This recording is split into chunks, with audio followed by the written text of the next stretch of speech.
Welcome to Everything is Final Fantasy. I'm Ira Kriesman. And I'm Drew Kriesman. And on this episode, we're talking about Magic the Gathering as Final Fantasy, or Final Fantasy as Magic the Gathering. Again, when we last did this, we'd had about a week or a week and a half worth of previews, and we talked about Final Fantasies 1 through 5. And then we got to Final Fantasy 6, and I said, oh my gosh, there's 90-some cards. Maybe we should save this for next time. So that's what we're doing. I do want to point out that we are now 2 weeks into the previews, and some of the stuff, there is some stuff in 1 through 5 we haven't talked about that we'll probably do later. And there are still a week's worth of previews to come out. Man. There's going to be something like 500 Final Fantasy cards once all said and done. That's incredible. I'm excited. So, you are on Scryfall and you're looking at the Final Fantasy VI themed cards. You know it. And so, the first thing I want to say is, because Final Fantasy VI is one of the 4 games getting a commander deck themed around it, there are a bunch of reprints in that deck with Final Fantasy themed art. So the first card on your screen ought to be Angel of the Ruins, which is a Magic card. This is a reprint.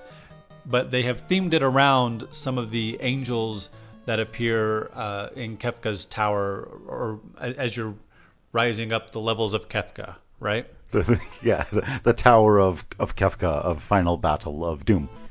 Anger is being portrayed by the fire elemental in Thamasa. Archfiend of Depravity is being played by Rexol, that sort of thing. Bedevil, Big Score.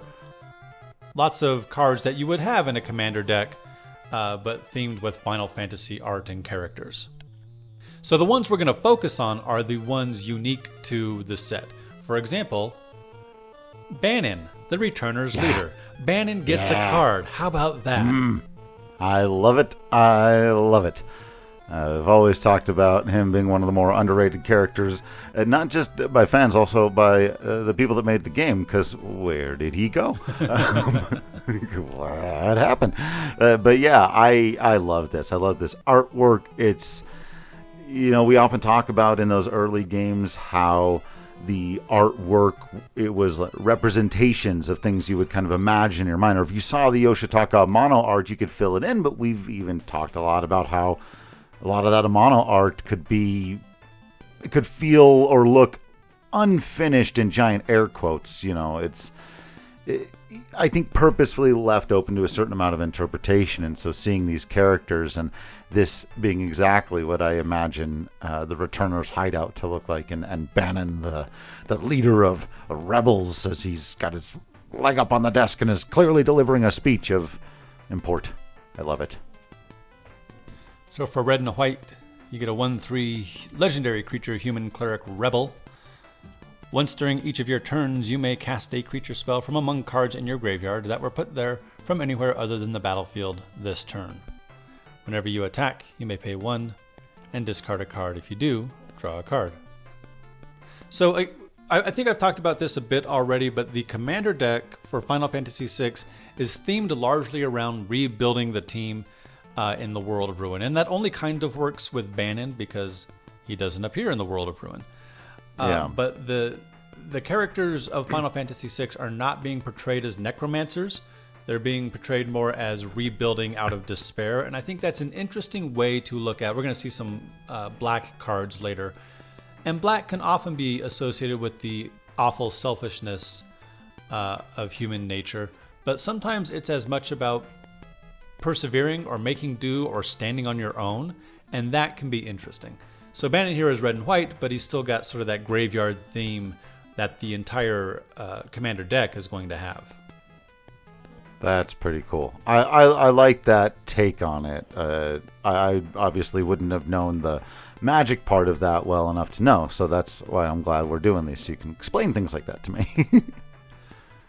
I talked last time about how some of the skins, the Through the Ages skins, don't always hit with me. We talked about Firion portraying the role of SRAM, Senior Edificer, and SRAM in Magic as a Dwarf Advisor, and Firion really isn't.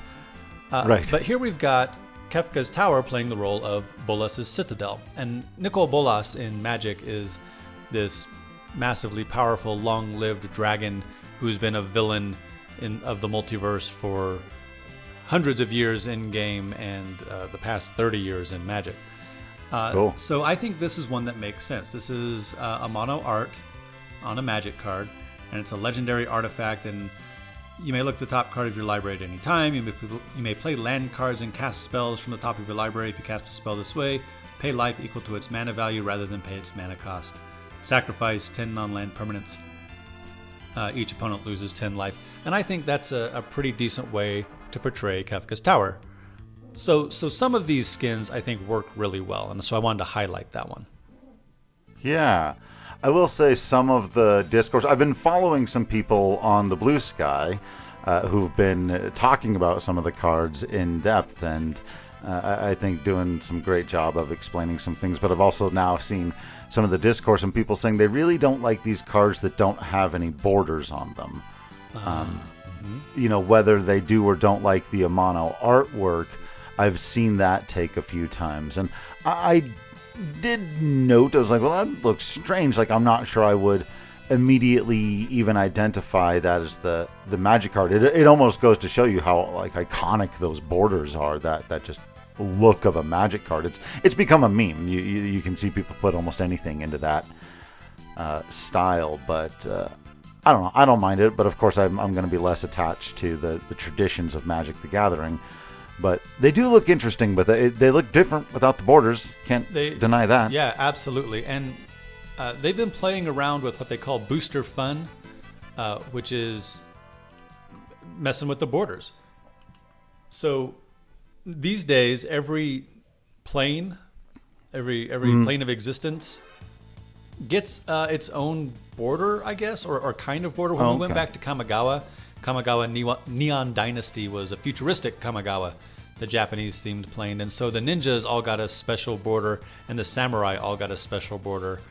Yeah. And so interesting. I like that. Yeah, I think it's neat. I think it's gone too far too fast. Okay. But because you could, if you really wanted to, put together a deck with no cards in the traditional border. Now, cards will usually get printed in both borders, right? They'll get their regular Magic the Gathering border and the special borderless card, or the special newspaper from Thunder Junction, or whatever it might be. So I like these okay. I think I've gotten used to. I just wish it wasn't so many so quickly. Yeah, fair enough. The next card I want to talk about is Coin of Fate. Drew for 1 generic and 1 white. And I'm just going to read the card to you because I think it tells a story perfectly. Yeah. You get an artifact. When this artifact enters Surveil 1, which means look at the top card of your library, you can put it into your graveyard. For 3 generic, a white, and tap this, exile 2 creature cards from your graveyard. Sacrifice this artifact. An opponent chooses one of the exiled cards. You put that card on the bottom of your library and return the other to the battlefield tapped. You become the monarch. Yeah. So there you have it. Yeah, so 2 cards, right? Or 2 creatures. One on the battlefield and one on the bottom of your library, and you become the monarch. And monarch is a tag that lets you get something special, and then if you dealt combat damage, that person becomes the monarch. So, what do you think of that little story? I love it. I mean, obviously, I'm a sucker for that kind of thing. You know, those are the types of things that I don't think deeply enough about Magic to have expected, and one of the reasons why I'd really like to get some packs and play some games and remember how to do it all, because when I first learned about this, of course, I really just think about creature cards. You know what I mean? I really just think about, oh, here's all the characters that you're going to be able to play and use in your deck, and that's awesome. I didn't think about the types of cards that tell the little stories, or how you can, you know, even just using some of the lands. Like, I've really enjoyed, even though we haven't talked much about them, just as we look through, seeing some of these, the artwork of just a mountain or a forest, the things that have been around in Magic the Gathering from the beginning, but now it's a Final Fantasy forest. And like, you go, right, those were the types of things I didn't even think about, and this is great.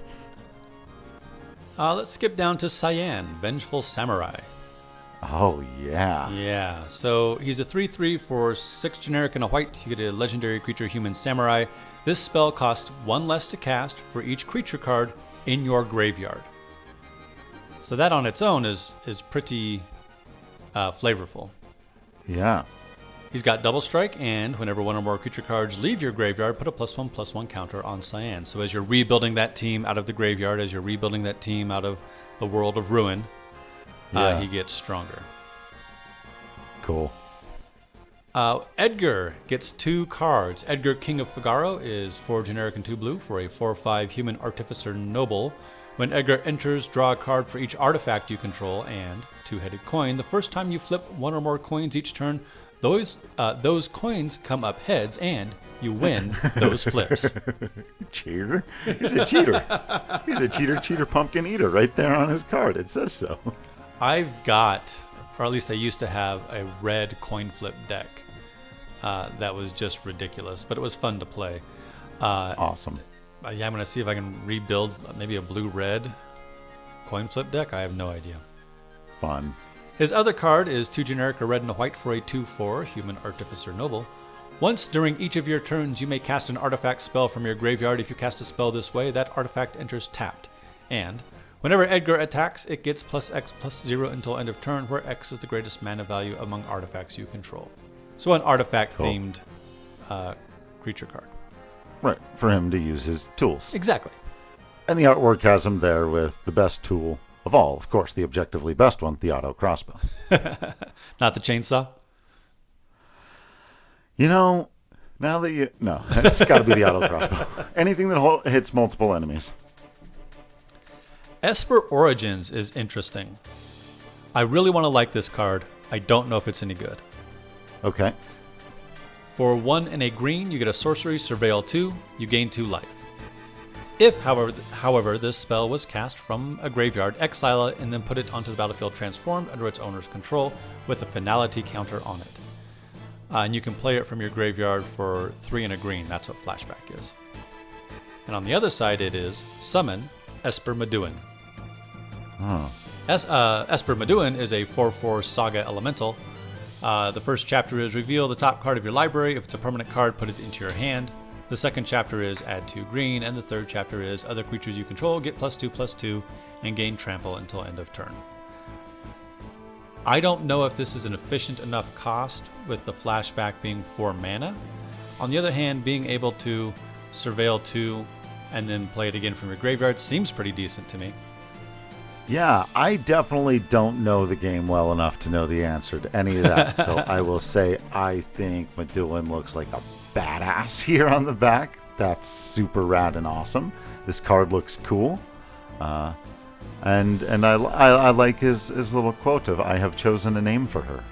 Terra. Aw. Yeah, so again, and I've said this before, and I should maybe shy away from trying to look at gameplay implications too much. But it is the story of her origin and then her father, and that's pretty cool. Yeah. Espers to Magicite. Speaking of telling stories on cards.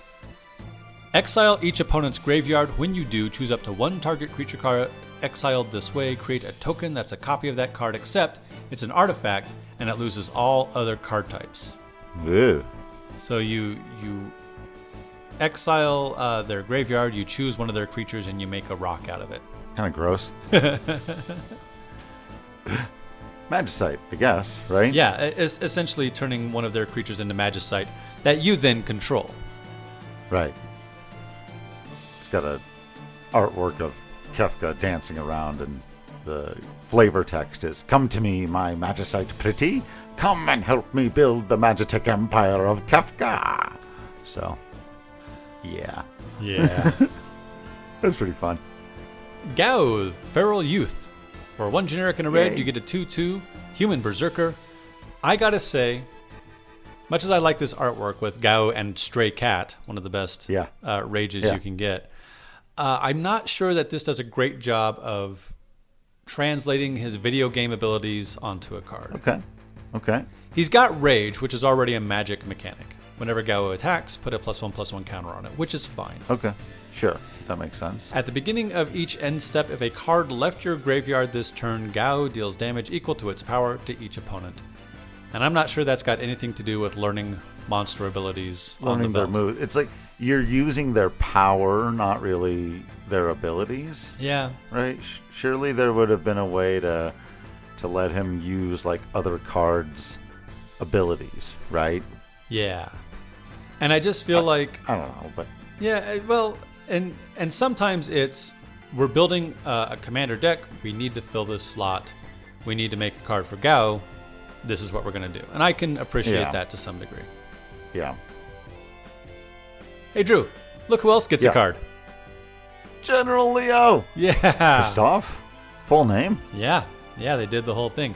He's a human soldier, he's 2/2, and when he enters, return up to one target creature card with mana value 3 or less from your graveyard to the battlefield, then put a +1/+1 counter on General Leo Christoph for each creature you control. Cool. Yeah. That seems to very clearly fit with this deck and makes sense as a guy who would be a commander of troops. Absolutely.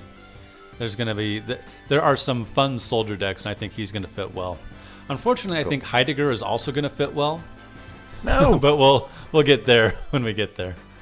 teaming up General Leo and Heidegger feels really wrong. Yeah. Geothermal Bog.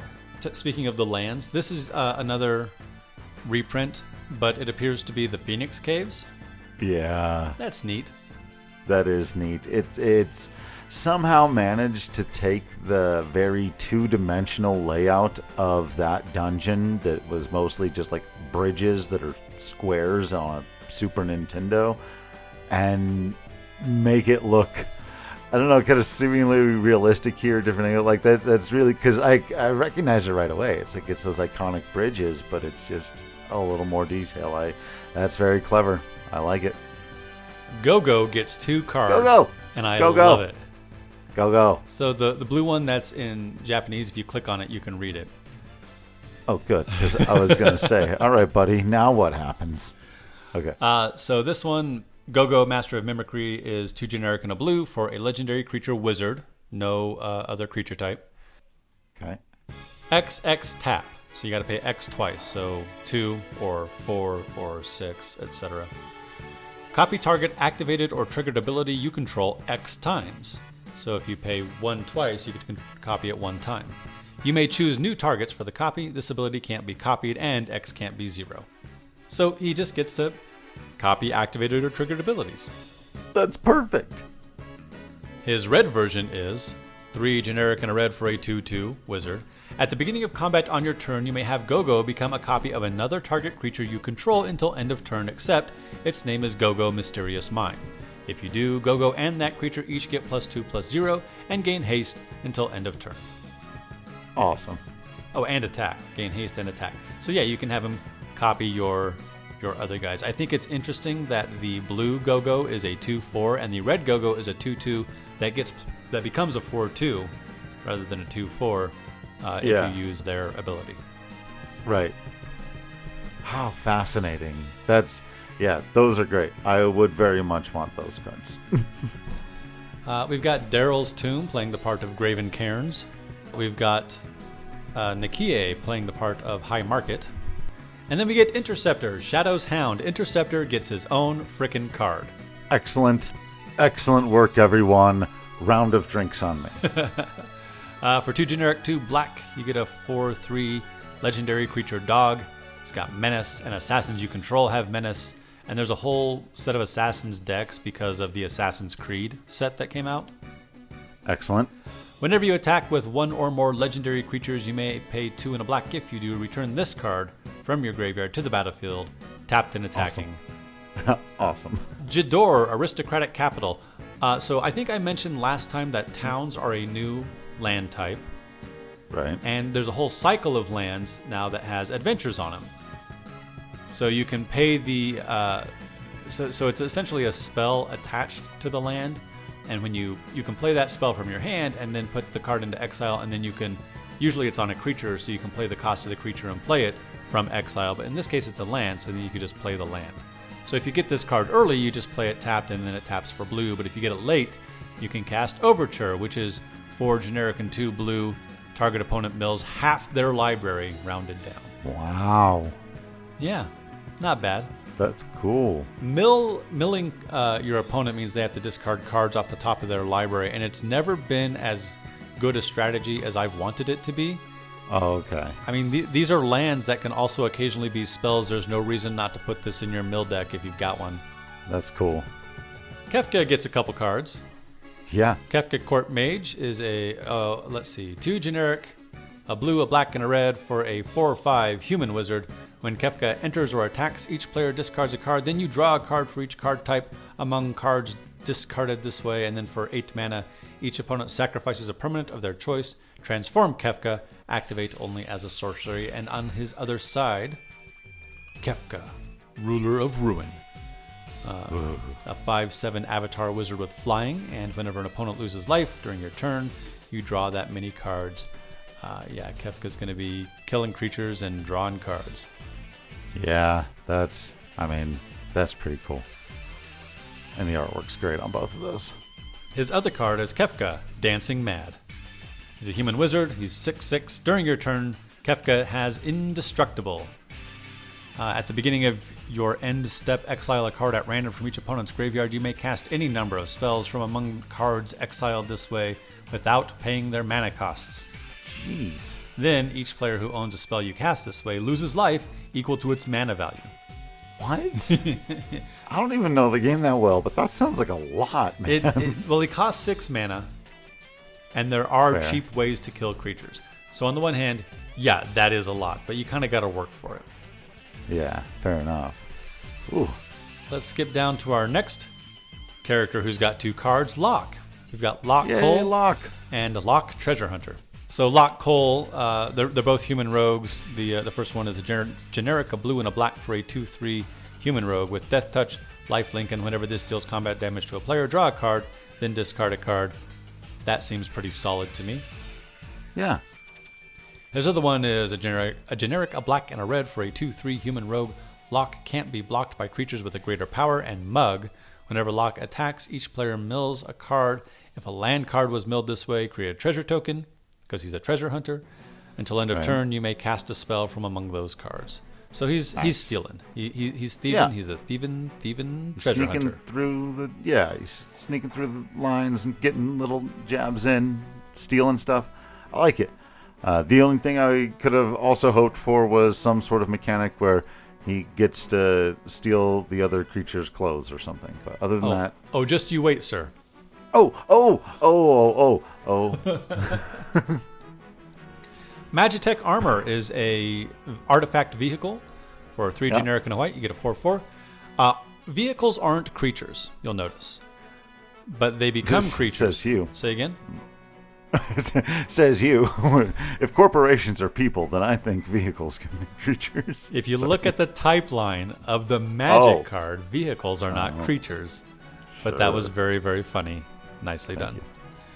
So to make it a creature, you have to pay its crew cost, which is tap any number of creatures you control with total power 1 or more. When it comes into play, you create a 1/1 colorless hero creature token, and that parallels the job select mechanic we were talking about last time. Yeah. Skipping down, we're going to go to Mog, Moogle Warrior. For a generic, a red and a white, you get a 1/2 Moogle Warrior. They are using Moogle as a creature type. He's got Lifelink and Dance. At the beginning of your end step, each player may discard a card. Each player who discarded a card this way draws a card. If a creature card was discarded this way, you create a 1/2 white Moogle creature token with Lifelink. Then if a non-creature card was discarded this way, put a +1/+1 counter on each Moogle you control. Little Moogle army. Yeah, and it's allowing opponents to filter through their cards, but giving you an advantage while they do so. I like that. That's pretty cool.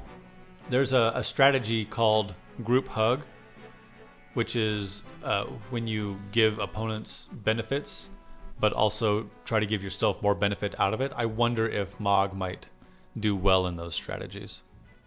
I like it. Moogle's Valor. For 3 generic and 2 white, you get an instant. For each creature you control, create a 1/2 white Moogle creature token with Lifelink. Then creatures you control gain Indestructible until end of turn.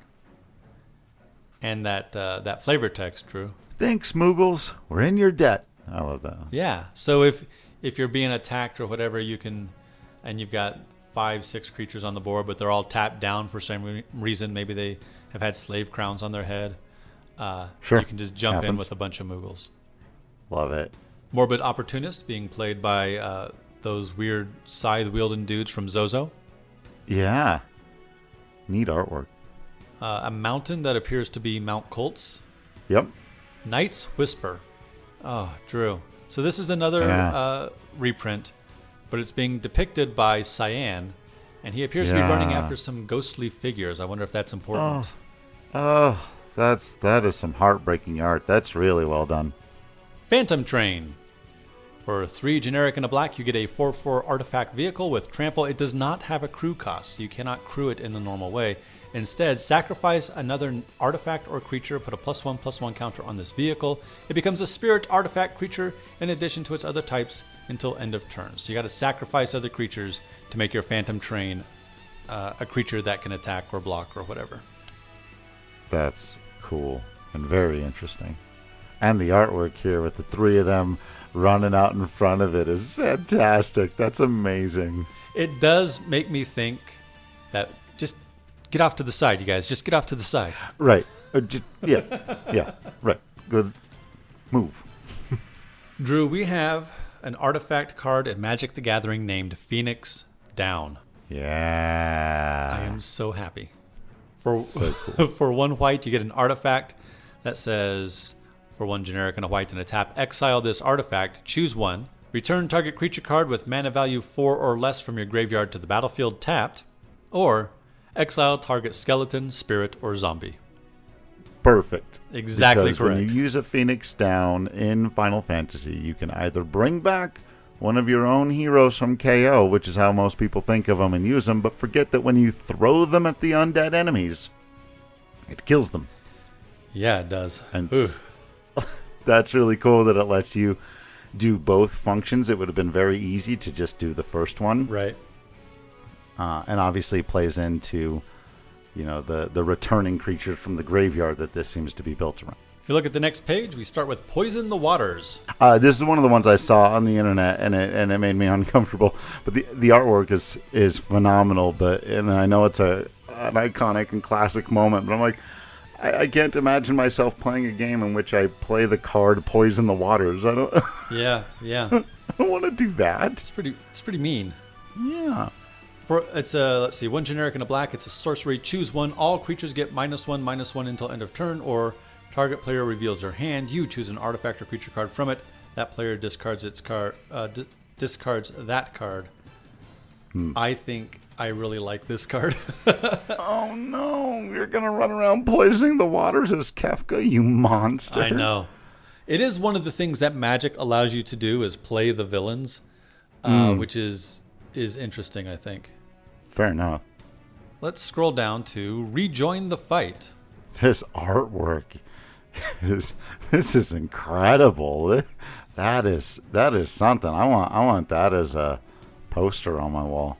Yeah, it's pretty great. It depicts Terra in her Esper form, rejoining the party. Sabin and Celeste are there. It's pretty great. Maybe the hand of Pumbaba in the foreground there reaching out. It's sort of that moment of I must protect the children. In fact, is that the flavor text? Have to fight, protect the people I love, make the world a safe place. Yeah. For new lives. For the children. Yeah. For new lives.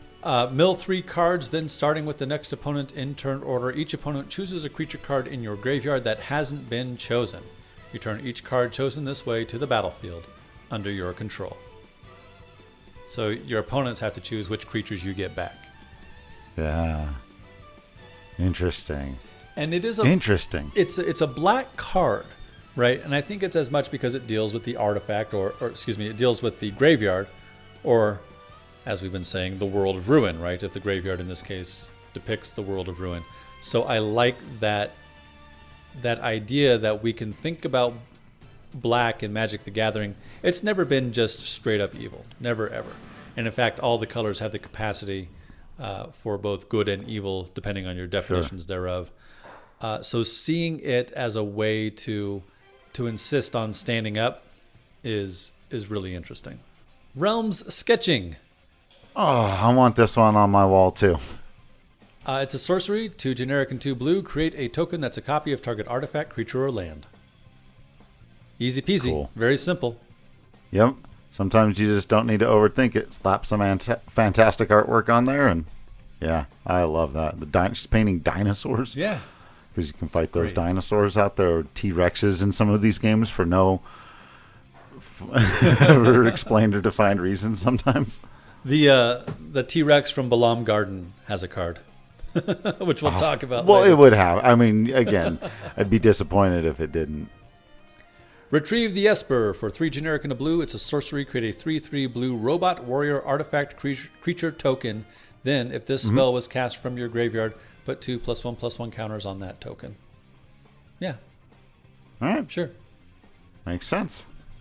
Rise of the Dark Realms. This is another example of a black card that is heroic. Usually Rise of the Dark Realms is about Liliana Vess summoning a bunch of zombies. But in this case, and again, I love this artwork. It is about our heroes Yeah. rising up out of team. the world of ruin. The whole team, or it's most of them anyway. Yeah, they're all there. I'd have to zoom in, but that's great. Again, more artwork I would very happily hang on my wall. Kefka gets to cast the classic magic spell, Ruinous Ultimatum. And then we get Sabin, Master Monk. Yeah. He's a human noble monk. He's got Double Strike and Blitz. Again, Blitz is a regular magic mechanic, but it's cool. also the name of his ability in Final Fantasy VI. That works out very nicely. That's yeah. So you can play the Blitz cost, which in this case is 2 generic and 2 red, discard a card. If you cast this spell for its Blitz cost, it gains haste, and when this creature dies, draw a card, sacrifice it at the beginning of your next end step. But you can also cast this card from your graveyard using its Blitz ability. So he just keeps coming back and back and back and back, and I think that's great. Awesome. Setzer, Wandering Gambler. For a generic, a black, and a red, you get a 2/2 human rogue pilot. When Setzer enters, create the Blackjack, a legendary 3/3 colorless vehicle artifact token with flying and crew 2, so he can crew his own airship. Whenever a vehicle you control deals combat damage to a player, flip a coin. Whenever you win a coin flip, create 2 tapped treasure tokens. Awesome. And it works with the coin flipping stuff going on with Edgar. And yeah, I love all that stuff. Obviously makes sense with Setzer being the pilot of the Blackjack and all that. And the artifacts working together with the deck. Oh, I love it. I love this artwork here of him standing on the hill, which invokes Daryl to me. And yeah, it's all great. Next up, we've got Shadow, Mysterious Assassin. Now we're talking. Now we got some. Now we're on the good stuff. In the art for Interceptor, Shadow is in the background, and in this art for Shadow, Interceptor is in the background, which is correct. Exactly. He's a 3/3 human assassin, death touch, and throw. Whenever Shadow deals combat damage to a player, you may sacrifice another non-land permanent. If you do, draw 2 cards, and each opponent loses life equal to the mana value of the sacrificed permanent. You can throw a thing at him. Yeah, anything other than a land. So you can throw creatures, you can throw planeswalkers, artifacts, enchantments, I guess. Sure, why not? Awesome. In Final Fantasy, ninjas/assassins throw things. They do. Look who else gets a card I never would have expected. Yeah. Siegfried, famed swordsman, to be a Magic the Gathering card. Me neither. This is something you very easily could have overlooked, and I don't think anybody would have been like, hey, they left out Siegfried, but that they put him in is great. And you know, it's interesting that because there are only 500 cards, or whatever it's going to be, some characters are left out. For example, Aiko's not getting a card. Yeah. But one of the things they have done is portray people on cards. So a couple over, there's a card called Snort, and Typhon is there. Sure. But when you're trying to fill out an entire commander deck, maybe sometimes you do need to include some deeper cuts like Siegfried. Sure. Who is a 2/2 with Menace. When he enters, mill 3 cards, then put X +1/+1 counters on Siegfried, where X is twice the number of creature cards in your graveyard, and he appears to be in the Colosseum. Let's skip down a bit. We've got Solemn Simulacrum being portrayed by Magitech Armor, Sol Ring being portrayed by some kind of magicite. Not sure who's magicite, but it doesn't really matter. Sure. Stitcher's supplier being portrayed by the ghosts that you see in the Phantom Forest. And now, Drew, for the card you asked for, Stolen Uniform. Yay! For a blue, you get an instant. Choose target creature you control.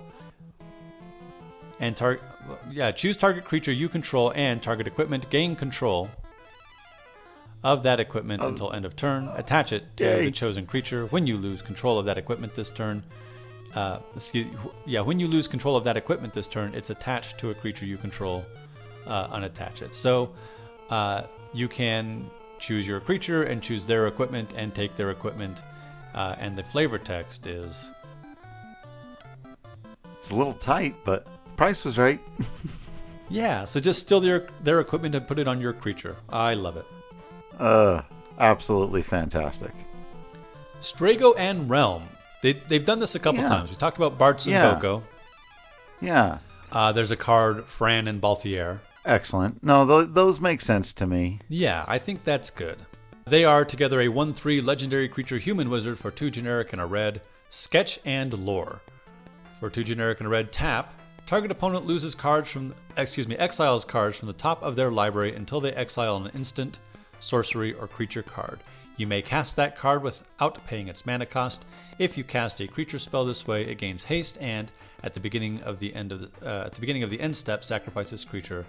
Activate only as a sorcery. So you get to play their spells. That's blue magic, or you get to sketch their creatures or play their creatures, which is the sketch magic, I think.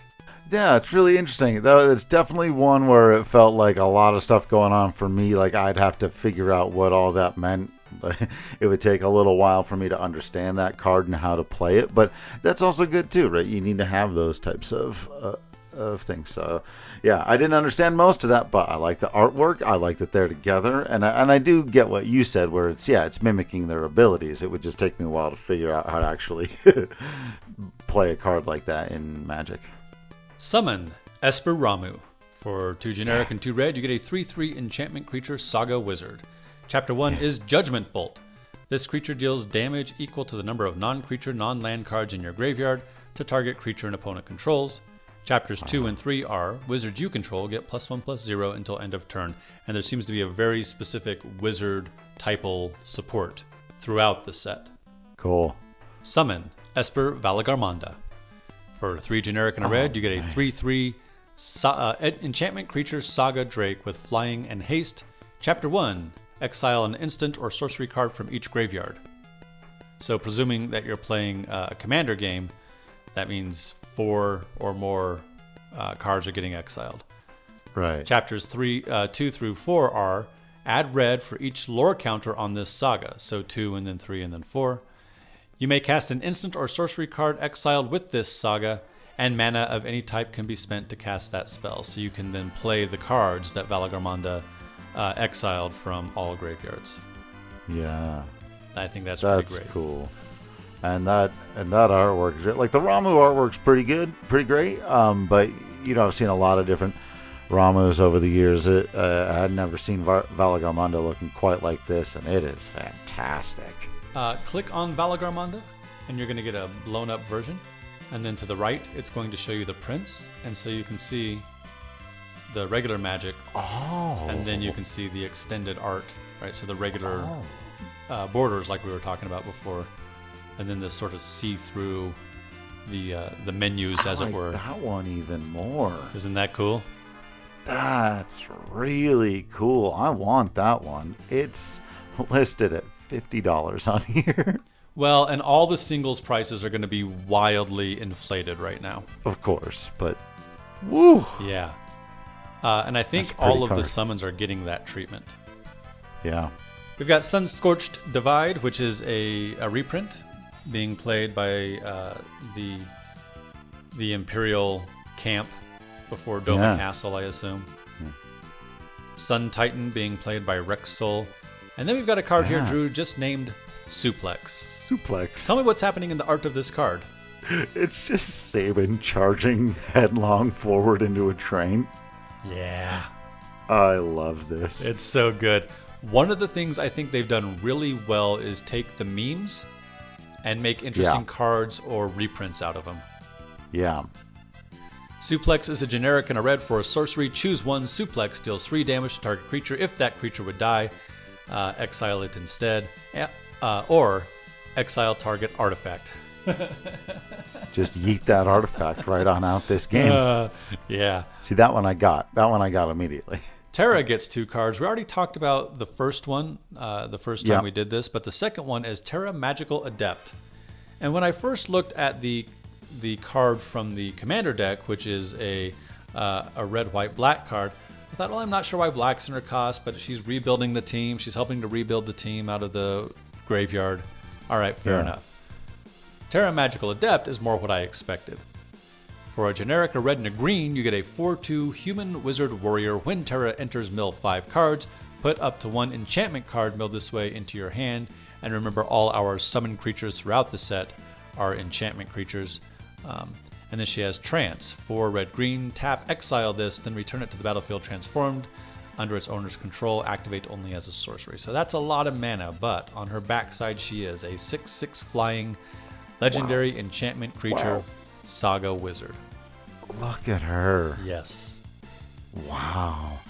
You know, we've talked when we were doing like the Final Fantasy Fight Club thing and stuff, and I kept talking about like, you guys understand that Terra kind of has the powers of a god, and I think sometimes the little sprites undercut a little bit that like when she would change and like how we felt about that at the time, and I think even how it's supposed to come across. And you look at this artwork and she looks like a god. Absolutely. And her specialized art is Yoshitaka Amano art. Yeah. It's incredible. So her saga side has 4 chapters. The first 3 are: create a token that's a copy of target non-legendary enchantment you control. It gains haste. If it's a saga, put up to 3 lore counters on it. Sacrifice it at the beginning of your next end step. So she is able to copy other summon monsters and zip them through their first 3 chapters. And you get all when you're putting counters on like that, they're not skipping chapters, so you get a bunch of abilities really quick.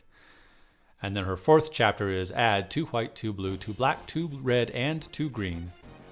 Exile her, then return her to the battlefield front side up. So she gets to go back and forth from her front side to her back side and back again. Wow. Yeah, I love it. I think it's great. I don't know if it'll be good because it's expensive, but I think it's great. The Falcon, airship restored. For 2 generic and a black, you get a 4/3 legendary artifact vehicle. It has flying, and whenever this deals combat damage to a player, you may sacrifice it. When you do, return target creature card from your graveyard to the battlefield. Again, we're rebuilding the team. Yeah. I like that there is also sort of an alternate universe you can build here where the Blackjack and the Falcon are flying side by side. Yeah. Yes, you That's can. pretty cool. Like they used to in the old days. Right. Again, telling and retelling those stories. Yeah. Wizards does print tokens, including, like we were just talking about, the Blackjack, because Setzer creates the Blackjack, but also the Monarch, which the Coin of Fate allows you to become. And this is very clearly the twin thrones of Figaro. Right. That's cool. The Warring Triad. For 3 generic mana, you get a 5/5 legendary artifact creature god. So this is the Warring Triad after they've turned themselves to stone. It has flying, trample, haste. As long as there are fewer than 8 cards in your graveyard, the Warring Triad is not a creature. So you've got to have a bunch of creatures in your graveyard to turn it on. And tap, mill a card, target player adds 1 mana of any color. Cool. Yeah. We've got, again, Kefka poisoning Doma. Merciless Poisoning is playing the role of a reprint, Toxic Deluge. Yeah, it's a pretty good card. And our last party member, Umaro. Raging Yeti is a 6/6 legendary creature, Yeti Berserker. For 5 generic and 1 red. He's got Trample. And at the beginning of combat on your turn, choose 1 at random. Other creatures you control get +3/+0 and gain Trample until end of turn. Discard your hand, then draw 4 cards. Umaro deals 5 damage to any target. Cool. Yeah, not bad Big at all. Rampaging Yeti. I don't see him able to throw a teammate at anybody. I don't That see might that be in there, other but- creatures you control get +3/+0. Maybe, and yeah, trample. I don't know. okay. Yeah, it's kind of interpretive, and you don't really control them because you choose one at random. Sure. And that's we've got Tara Branford playing the role of Urza, Lord High Artificer. We do have Vector Imperial Capital, which is it enters tapped and is a black-red land town. In fact, all the color combinations get a town version that enters tapped. So it's a slow land, but that subtype might become relevant. And then Gao's Treasure as Wayfarer's Bauble. And that is, in just under an hour, as many of the Final Fantasy VI cards. I didn't talk about all the reprints, but Drew, what do you think of what they did with Final Fantasy VI? I think it's pretty great. It's such a huge game that I'm sure if I sat here and thought, they could have done this or that, or why wasn't there any reference to, you can always do that. You can always pick things apart, and I'm more kind of stunned by the things that we talked about, like Siegfried, that I didn't necessarily expect to be there. A lot of these references and just some of the lands and artifacts that we didn't really talk about because they're not new, but just the artwork that they're adding. I think it's fantastic. Yeah, I definitely was not expecting this. Even after, again, I haven't been following this stuff as closely. So, we went 1 through 5, and I was like, okay, now let's see what they've done for 6. I was like, whoa, way more, which, back in the early days of our podcast, when we did the first 5 games, we didn't spend as much time talking about them, and sometimes I wish we had, and I wish we could go back and maybe sometime we will have an opportunity to do that. But I also think that it goes to show you the way 6 does kind of demand that you slow down and pay deeper attention, and you chew on that much more. There's so much there to dive into, and then that would become the norm for the series. But yeah, there's some pretty fantastic stuff in here, and it definitely got me thinking about visiting my local game store here pretty soon.